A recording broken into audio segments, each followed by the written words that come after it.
Elurretxea oso modu degarrian sortu zen, barroko inpultso bati kaso eginez eta jarraituz. Nik urte askotan ia 20 urtez kazetari bezala egin dut lana, irratian batez ere, antzerki soziala egiten dugu. Nolabait, niri behintzat interesa pizten didaten gaien inguruan hausnarketa zabaldu nahi dugu eta gizarteari helarazi nahi diogu gogoeta hori.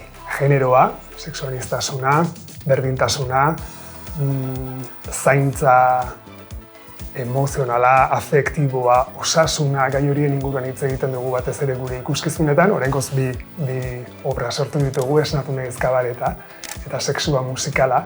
Ezaugarri dagokienez ere esango genuke antzerki musikala egiten dugula, generoak pixu handia duela, LGBTI kolektiboaren aldeko mezuaria zabaltzen dugulako argi eta garbi tala egin dugu. Antzerkia, dantza eta musika dena uztartzen dugu gure ikuskizunetan, euskeraz egiten dugu lana, oraingoz behintzat. Eta nik uste dut horiek, kontzeptu horiek laburbiltzen dutela batez ere Elurretxea.